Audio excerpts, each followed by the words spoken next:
Greetings, citizens of Colorado and across the United States. It has come to our attention with the help of operations like ExposeCPS that the Denver Human Services, along with many other organizations alike, have failed to serve their purpose. Across the country, children of all ages are being taken from loving homes by government agencies collectively known as Child Protective Services. And in some cases, these organizations have been known to ignore the signs of child neglect or abuse, leading to thousands of children dying each year. Although these agencies are supposed to protect children, they are actually the engine that drives a multi-billion-dollar industry of legal child trafficking.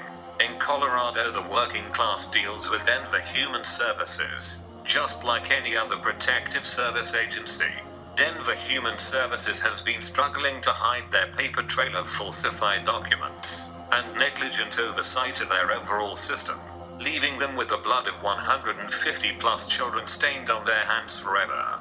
We have came across records that date all the way back to 1998, 1 year after Bill Clinton signed the Adoption and Safe Families Act of 1997.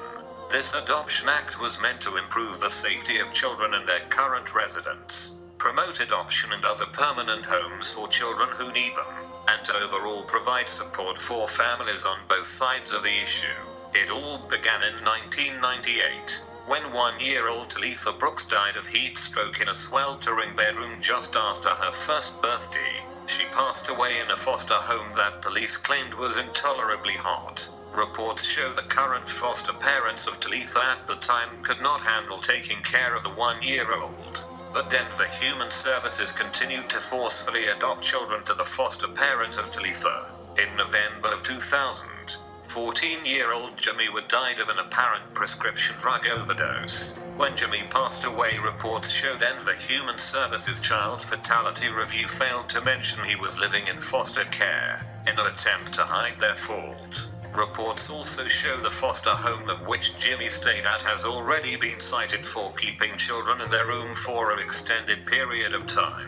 Just 5 days after Jimmy Wood passed away, a 10-year-old girl named Molly Gonzalez reached into a refrigerator in her bedroom and drank a fatal dose of her anti-seizure medicine. Molly, who suffered from disabilities, was prescribed medicine. The medicine was stored by the foster parent inside the same fridge as her food, leading Molly to obtain her prescriptions. This was a result of Denver Human Services forcing Molly into a home with little to no knowledge on parenting, and also failed to give the foster parent any type of parenting test and background checks, leading DHS to profiting off of Molly and framing the foster parents. All 3 of these children were Colorado foster children placed in DHS custody to protect them from harm. Denver Human Services then placed these children in 2 homes that were not suitable for the children to live in. In the most recent years, it seems like Denver Human Services also has an issue with following up on reliable complaints and concerns from the working class. And when they are too late to save the children's life, they end up forging documents and or lying about their visits. For example, in May of 2007, Chandler Graffner passed away from neglect and child abuse from his father, who placed him into a closet to live and failed to properly feed and overall nourish Chandler.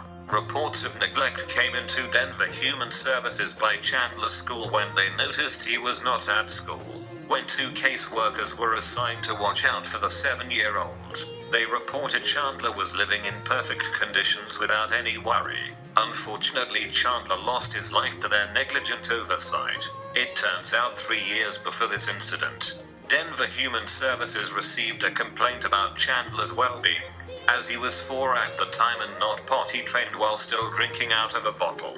And in 2005, Denver Human Services received complaints against Chandler's parents again, which then led into the 2007 incident. State law requires state officials conduct a child fatality review whenever a kid dies under the supervision of Denver Human Services. The purpose is to identify the mistakes made and prevent the same mistakes to be made in future cases. Unfortunately, from 2007, and on a mixture of forced adoptions and negligent oversight placements, cases have raised, leading Denver Human Services to be known as the one of the most unorganized human service department in the United States. In 2007, 4-month-old Luz Valdez passed away after his father abused him, literally to death. Reports show Denver Human Services received reports of a child abuse about a month before Luz passed away. 4 days before he passed away, Denver Human Services claimed there was no reason to be watching Luz,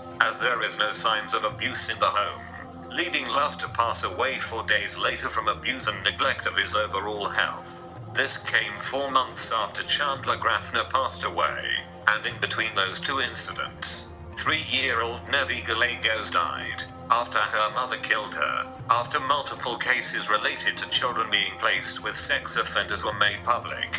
The Colorado